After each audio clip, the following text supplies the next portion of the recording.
So, pushing ourselves into the 1680, turn 39. I should leave this out so I remember the Orthodox are getting an increase here. We had some events. I thought everything was going kind of calmly because, well, none of the monarchs died. We have this war already in place. But of course the game has to slip me something new. So, what happens? Well, first of all, Netherlands has an agricultural crisis, which is going to cut into their income some more. The other one is the Spaniards got a treachery event, and since they were sieging Milan, they decided to take it. That's kind of a hard action. They used it, the Habsburgs. Hey, can you do that? Can you not? I don't know. But it seems fair in this case. So they took that. There were a couple other options for treachery. You have to be at war for treachery to work. So you can't like declare war knowing you have this bonus treachery event. It allows you some other options instead, like you can get a bonus on a roll for a siege. You haven't established yet. An established one you automatically get. Or you get kind of a free move or some other actions. This looked by far the most important and most valuable. And if you can get this, especially on a big city, Milan was a level 3 fortress, it seems quite worthwhile. Alright, so then we go to the political events. And one of them was a destabilization. It was really just the war of... I think I forgot to do those. I gotta remember that. The war of Spanish succession showing up again. And it had no effect. It was a low die roll. I think it pushed... had a tiny effect. I think it pushed Tunisia down one more level for the French. The other two events were somewhat more impressive, though. Let's go into the last of them, which was Peter the Great. Russia now has Peter. And they may want him on the board because he's a military leader. He doesn't start out very good, but each battle he fights, well, each turn that he fights, his ratings go up. Unfortunately, they only got a 4-turn reign for him. Also means they have to raise $300 within 5 turns, and they can do this. They can start at any time during Peter's reign to build St. Petersburg. They definitely want to do that. It's a high-income province once they build it. It gets multiplied by the fortification value, which will be 4 times 3 is $12 instead of $3. They also got a reform of the army, and I've moved them up already. The Navy and the military. They become attached to the Latin technological levels, which means in not too long a time, 1700 I think it is, the Poles drop into being Orthodox, so they'll be falling back down to here and really kind of be fresh meat for the Russians. The Russians get their advantage at that point to facing them. This is a big boost for Russia, but it does give them a dynastic crisis, and it definitely faces them with some problems as well. Okay, what about the English? They had the other big event. They had the Glorious Revolution. Their little child apparently was a Stuart nephew or something. He's been deposed, and William of Orange has been put in his place. Well, more or less. What it means is there's a dynastic union, and the Dutch monarch is also the English monarch now. But I got to keep track of the Jacobite monarch here because he could be reinstated. You see, all of Ireland went into revolt. There are revolts in Scotland, of all places. We're going to have to refight the English Civil War because the Scots hold this territory, and I say that's sufficient to allow royalists to be built up there, since they're Stuart supporters, and the Scots are somewhat involved in this war with helping the French. It also pulls the English fully into, and this is me just making rules up out of my ass basically, but it's not really covered, they're now allied to the Dutch. They're fully drawn into the Spanish Succession War, which they wouldn't be if the Dutch had taken peace. It does one more thing. It turns England into a Protestant country. And you'll see that drop their stability way down. Gave them some extra cash, which I gotta throw into their pockets, but for seizure of church land and the like. The French have an additional effect now. They're no longer really bound by a war with England in the same sense. The English have been drawn into the Spanish Succession War.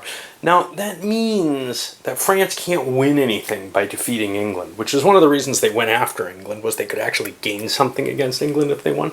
Well, they can't anymore. By the way, they have a couple more good conquistadors, so they're going to start doing some serious actions, I think, over in the New World. Raise up their native allies and the like. Okay, so France can't gain anything from England, but England can still gain provinces from France if the Habsburg claim is maintained. Anything else here? I think that's about it. More chaos ensued, basically, which is sort of the nature of the game, really. Oh yeah, mines. The Spanish lost 2 of their mines here. There was also another deflation event. These have been coming kind of hard. There's only 1 per turn maximum. We had inflation last turn, but now it's gone back down another space. And now inflation's only going to be at 20% for everyone. I got to take care of that Spanish fleet. I think I've actually marked their money and marked things off the French, but I'll check. Okay, so here in the diplomacy phase. Not a lot changed. The English handed out $50 each to the Dutch and the Spanish, which felt a little paltry to them, but they still went and spent it on diplomatic moves, as did the English. The English tried 2. One, they tried again in Ohio. They didn't get anything there. And the other was they threw some bucks into Poland, which actually worked pretty well. That was sort of a defense against Russia, or against France, with the, hey, at least I'll get something against it, one way or another. And they boosted it up to entry in war, which means it's unlikely that Poland will join this war. They're too far away from France to really have a chance of coming in, and there are no French allies over there. But it keeps it out of France's hands, and it does provide the English with something to include in a war, say, against either Prussia or Austria, which 2 other major powers have, because the Dutch aligned Prussia a little further, bringing it up to entry in war. And it may actually be close enough that it can reach the French. I'm not sure. Yes, it's right next to them. So Prussia could actually come into this and be a major factor. Other countries that came in, though, Sweden finally came in. Portugal came in. These are British allies. Parma came in as a Spanish ally. Not necessarily all at war. In fact, Portugal came in at entry in war, but Sweden's only expeditionary corps. Parma's obviously not going to come to war. It's too dangerous to fully be in war there, but they're willing to support with some troops. And the Palatinate is also lending expeditionary corps. This is adding more to the meat grinder for the Dutch, because they need the additional troops. They lost their army. They lost Hanover's army. And, it'll give them more power against the French there. The English are going to have their hands full against the rebellion, perhaps, so they may have some trouble actually being able to engage the French again. Alright, on to the income. Oh boy, after doing the income, the economies of Europe are really in the toilet. For one thing, you get territories captured. Or damaged. And over in France, quite a few as well. Some of the Spanish-Italian possessions. Add to that, merchant shipping. The privateers have wiped out the French merchant fleet. Other countries also weakened. The Dutch, for example, losing quite a few as the French target them. Now, whether or not they continue targeting them or target England instead or whatever, it doesn't really make much difference. There's not much they can do to England. The Dutch are sort of the aligning factor there because of the personal union right now, until the Royalists crack the English, or unless the Royalists are able to defeat that situation, unless a Stuart regime can be put into place. It's not, the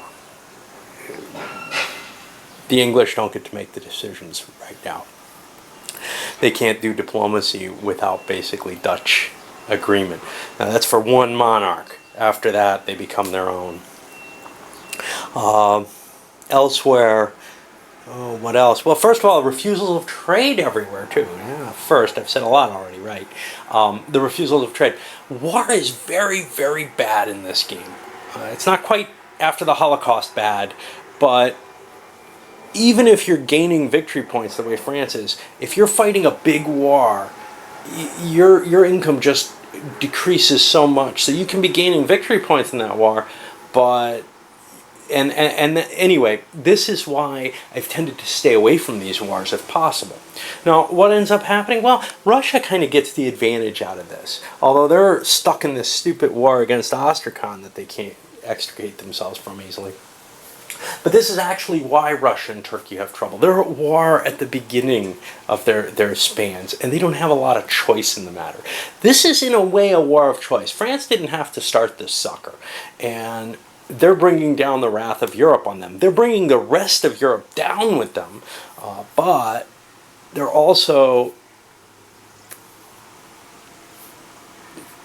causing themselves some issues. You know what I forgot to do in the diplomacy phase that I want to do?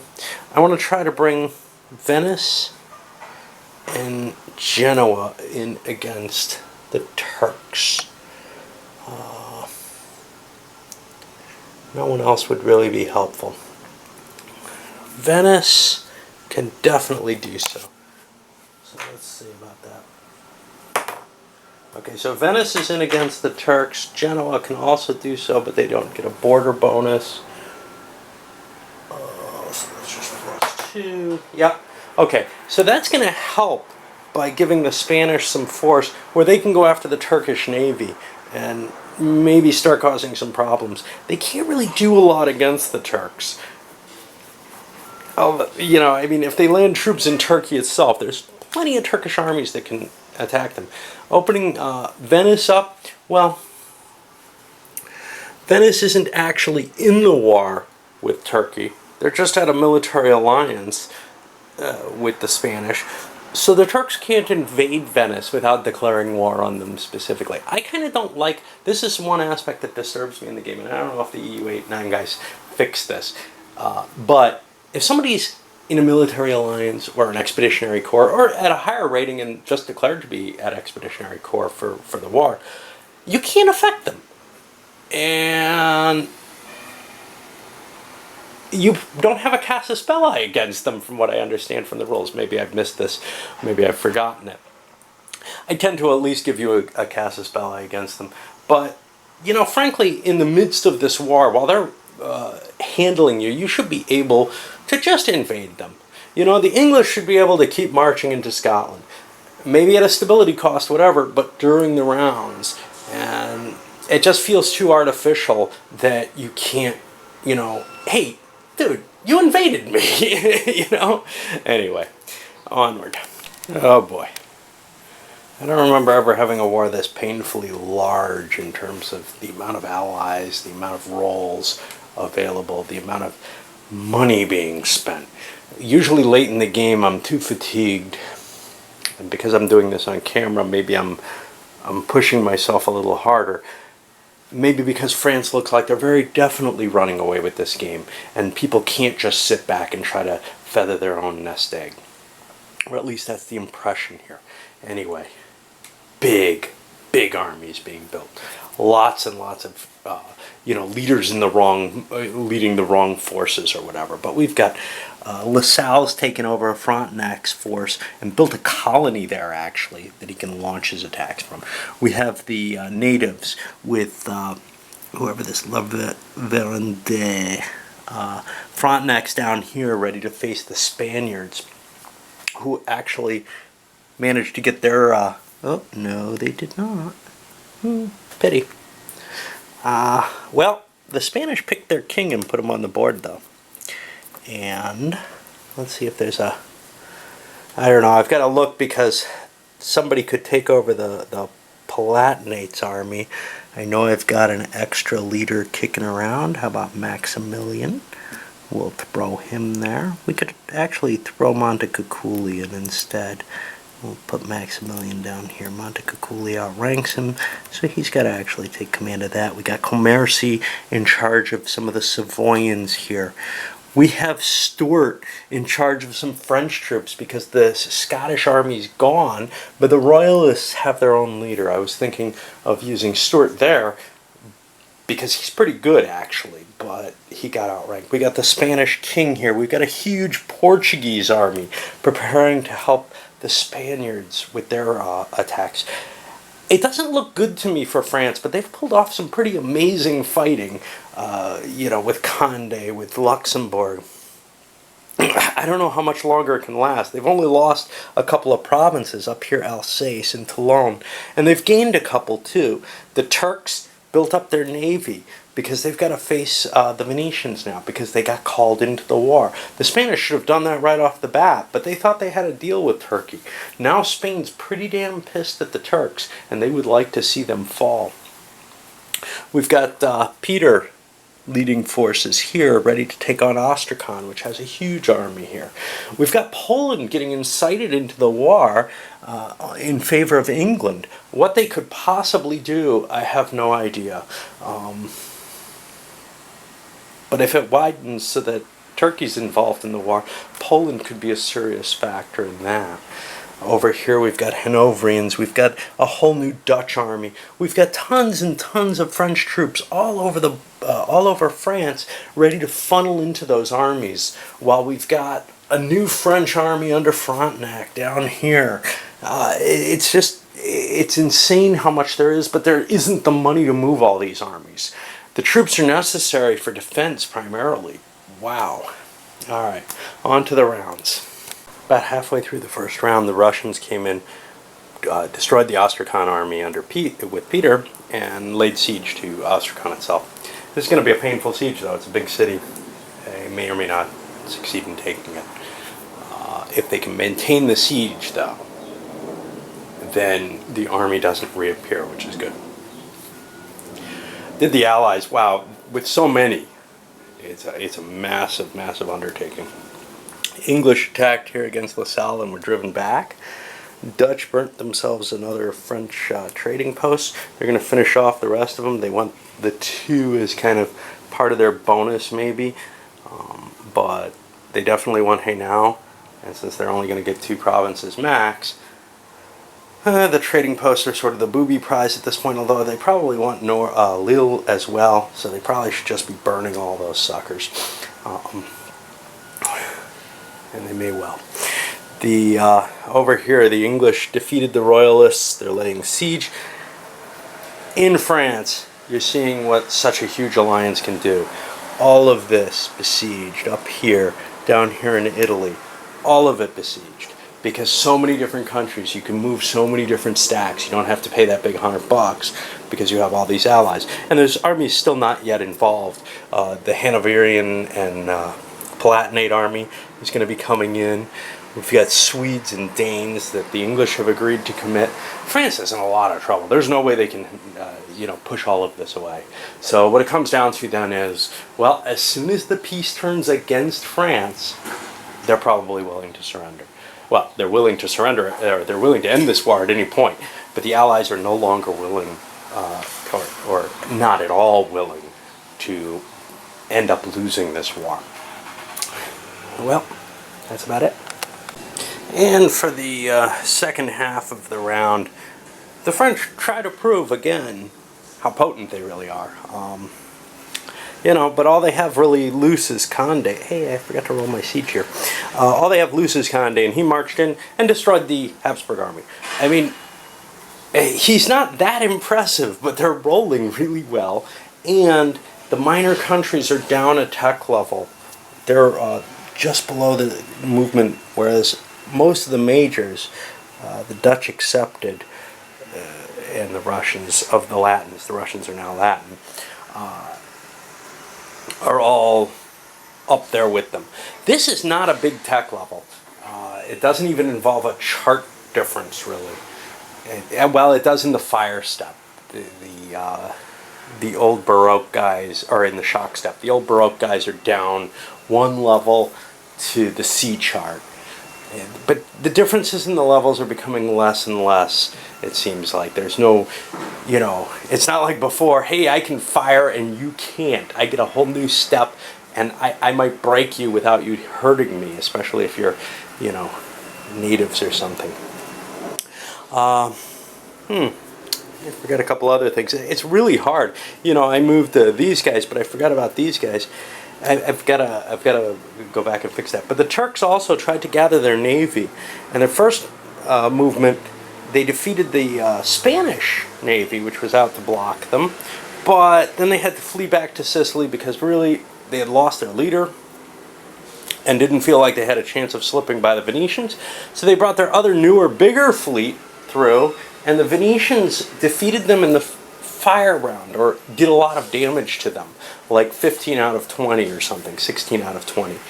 But the Turks had gotten the wind gauge, so they slipped away into Malta, and now they might be able to recombine with a little bit of luck. The Venetians can't slide over here, so it's kind of you have to rely on that Spanish fleet, which is an all-galley fleet. Speaking of which, the Turks now have a handful of galleys that they captured off the Spanish, but losing their leader countered the advantage of winning the battle, although I haven't given out the victory points yet either. God, it's hard to remember everything. And the massive Allied encroachments continue. The Portuguese slammed into Luxembourg, and they were the leader, and they were pushed back.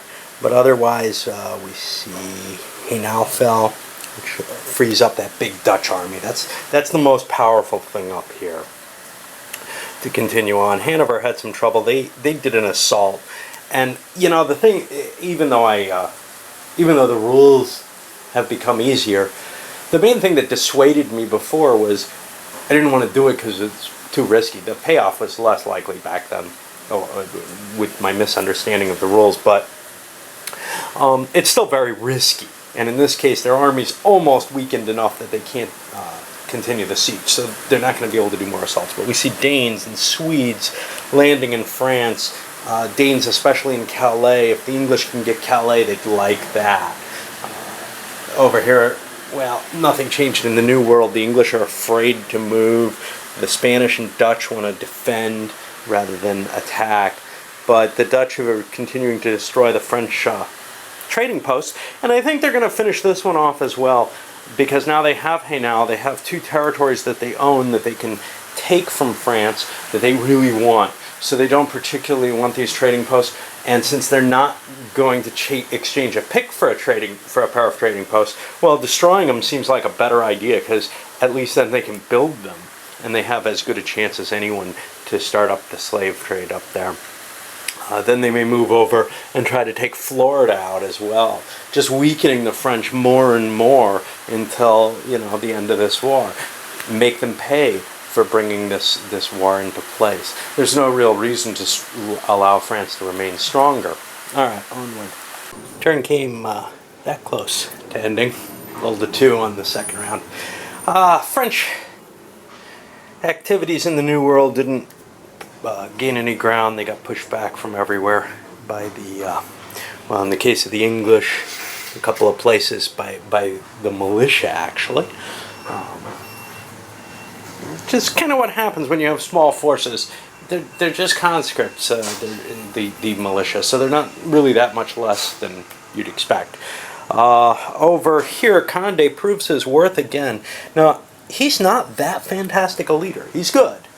But he's just rolling tremendous and getting good rolls against him, and especially in the last couple turns. He's destroyed the Savoyan army now. Now, Savoy is all the way at war, so they can actually rebuild that, but that's a big step forward. You know, no matter what, France is going to come out of this not having lost many victory points, but they may lose some territories, which would be painful. Elsewhere, well, Brindisi is still under siege, but the Turks have completed their conquest of Sicily. They got an honors of war result, and they allowed the Spanish to withdraw. Now there's a couple Spanish conscripts in Sardinia. They may be hopping over to Sardinia as their next move, just to take it out. And that's about it. Another round continues, and the English have managed to launch an attack successfully on the new French colony.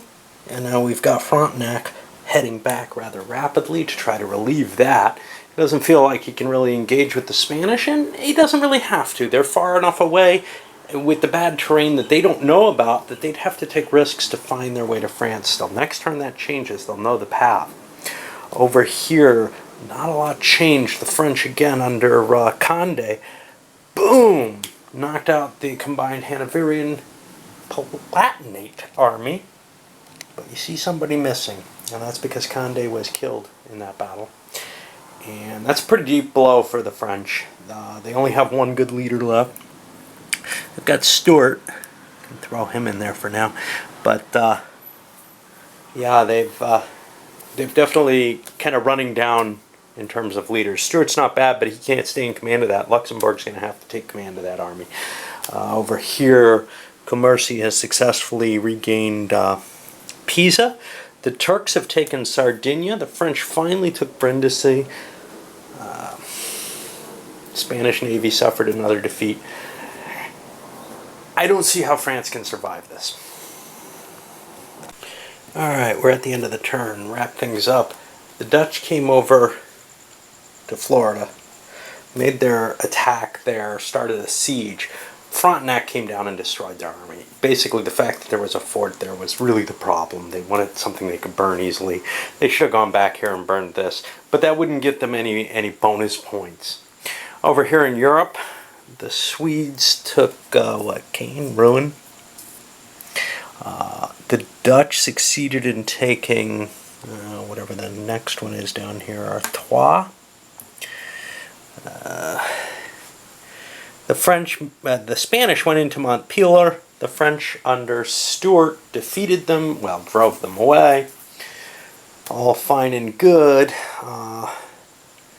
No other real effects anywhere there. Russians not going to be able to maintain that siege. The Turks managed to take Sardinia. Again, an assault. Hey, why not? We got lots of infantry. So, now I think France really has to call it. I think they see we cannot fight. We don't have, it's possible for a tremendously wealthy country which can jumpstart and make a lot of attacks with that extra $100 or maybe a couple extra $100 for the major campaigns could do something. But France doesn't have that kind of wealth. They're having it stripped away from them, and I think they got to back down at this point. Of course, I don't know. They're pulling a lot of victory points, and they're going to lose the same amount no matter what. So maybe they're getting a net advantage by continuing this war. It's hard to tell. If they could force, say, Spain into that -3 zone twice in a row, they force Spain to offer a surrender no matter what. But as long as the modifiers are what they are right now, yeah, Turkey has that big +10. But right now we're looking at Spain's got a +6. Now, I think only 3 or 4 of that counts. But unless France can keep its stability above the rest of the alliance, there's no real reason, they can't accept the peace because the peace would not be in their favor. And I really don't know what's going to happen here. Part of me says France maybe has to kick in the towel here or throw the bucket or whatever. But there is that alternative. Hey, how much more can I lose? I've lost all my trading posts already. Everything's been wiped off the map. At this point, maybe I've paid the cost and it's time to just keep the war up. Of course, the Royalists have been defeated in England. Get rid of this dude. Which takes away another one of their little edges.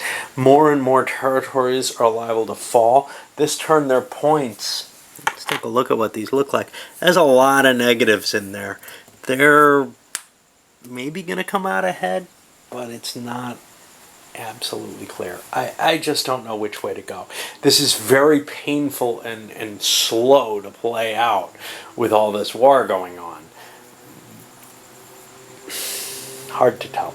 And on Spain's hand, they got no real reason to give in to Turkey.